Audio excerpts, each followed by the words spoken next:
پلٹ کے جاتا ہوں. انا آتینا کل کوثر مشہور ترین سورہ ہے, ریکمینڈڈ سورہ ہے. یہ سورہ میری مظلوم بیوی سے منسوب ہے. نمازوں میں ضرور پڑھو. یہ سورہ پڑھ کے آپ دعا بھی مانگ سکتے ہیں کہ اللہ اس سورے کا واسطہ, اس لیے کہ یہ سورہ میں اگر آپ کو سکون چاہیے, پیس چاہیے, یہ سورہ کی تلاوت کرو. بہت چھوٹا سورہ ہے سورہ کوثر, آپ سب جانتے ہیں. کیوں پیس کے لیے کیوں بہت اچھا ہے, سکون کے لیے. اب ایسے اتنے پریشانیاں ہیں لوگوں کے کہ سکون ہی ختم ہو گیا, رات میں نیند ہی نہیں آتی, سٹریس میں. اس سے بچنے کے لیے یہ سورہ کوثر بہترین. کیوں ہے؟ اس لیے کہ یہ سورہ نازل کب ہوا؟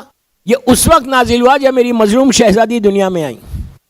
شہزادی کونین جب دنیا میں آئی تو اس وقت یہ سورہ نازل ہوا. کیوں نازل ہوا؟ اس لیے نازل ہوا کہ اس وقت لوگوں نے, ظالمین نے, مکے کے کافر اور مشرکین نے, میں نام کسی کا نہیں لے رہا, مکے کے کافر اور مشرکین نے یہ بولنا شروع کر دیا تھا کہ تمہارے رسول کی نسل ختم ہو گئی, جنریشن ختم ہو گیا, بیٹی ہوئی ہے, بیٹی سے نسل نہیں چلتی. اللہ نے کہا کہ میں فطرت کو بدل دوں گا. نہیں سمجھے؟ نسل چلتی ہے لڑکے سے, رسول کی نسل لڑکوں سے نہیں چلی. اللہ نے فطرت کو بدلا, نیچر کو بدلا, کہا میں وہ بیٹی دے رہا, اس سے نسل رسول چلے گی. تو ہوا یہی, کافر اور مشرکین کہنے لگے تمہارا رسول ابتر ہو گیا, تمہارا رسول ابتر ہو گیا, نسل ختم ہو گئی.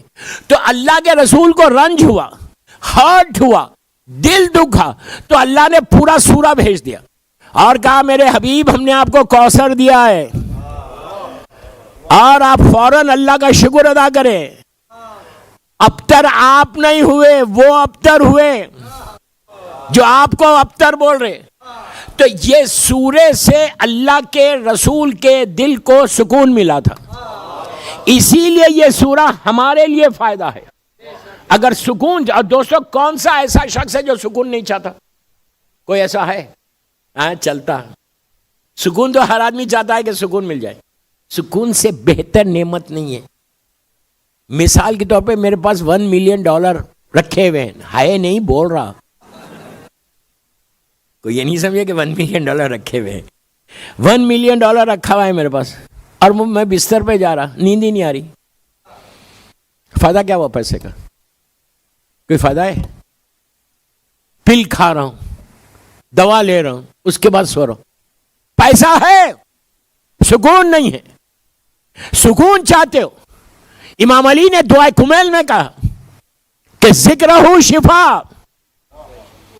اللہ تیرا ذکر شفا ہے. تسبیحات 4 سبحان اللہ, الحمدللہ, ولا الہ الا اللہ, اللہ اکبر, ایسا سکون دیتی ہے زندگی میں. روزانہ صبح اٹھ کے 18 مرتبہ تسبیحات 4 پڑھو. شیخ عباس قمی مفاتیح الجناح میں لکھتے ہیں اگر 18 ٹائمز کو تسبیحات 4 پڑھے اور 3 مرتبہ اس کے بعد بولے بسم اللہ الرحمن الرحیم لا حول ولا قوت الا باللہ العلی العظیم, یعنی اس کا مطلب یہ ہے کہ کوئی طاقت نہیں ہے, کوئی قوت نہیں ہے اللہ سوائے تیری طاقت کے. تو اللہ دن بھر کے جو ملائکہ تسبیح کرتے ہیں وہ تسبیح کا ثواب تم کو ملے گا.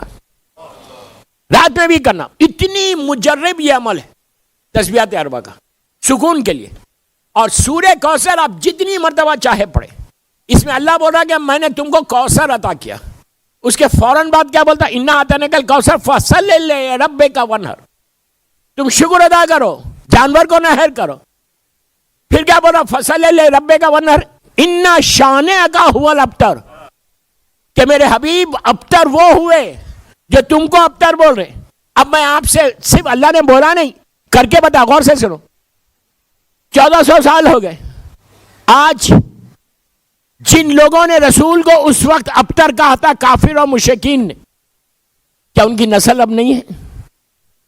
ابو جہل کا کوئی بیٹا نہیں ہے, ابو لہب کا کوئی بیٹا نہیں ہے, خالد کا, ولید کا, ان کی اولاد نہیں ہے, ان کی اولاد ہے. کمال یہ ہے ابو جہل کی اولاد ہے, ابو لہب کی اولاد ہے, لیکن کوئی بولتا نہیں کہ میں ابو جہل کا بیٹا ہوں. کوئی بولتا؟ کبھی کوئی ملا آپ کو جو یہ بولے میرے گرینڈ فادر ابو جہل تھا؟ اگر ہے بھی تو نہیں بولتا. اس کے برعکس اللہ نے کوثر ایسے عطا کیا کہ آج 1400 سال کے بعد بھی سب سے زیادہ اولاد فاطمہ کو شہید کیا گیا، لیکن اس کے باوجود اولاد فاطمہ موجود ہے، اور فخر کے ساتھ کہتے ہیں کہ ہم اولاد فاطمہ ہیں۔ یہ ہے کوثر، کثیر اولاد کا ہونا۔ اللہ کہہ رہا ہے کہ ہم نے تم کو کثیر اولاد عطا کی۔ تو چوتھا، ہر امام ہمارا سورہ کوثر کی تفسیر بن کر آتا ہے۔ پہلا جو سورہ کوثر کی تفسیر آئی تھی وہ مولا حسن تھے۔ اس وقت اللہ کے رسول نے کہا تھا کہ سورہ کوثر کی تفسیر بن گئی مولا حسن کی۔ ہر امام جو ہے وہ سورہ کوثر کی تفسیر ہے۔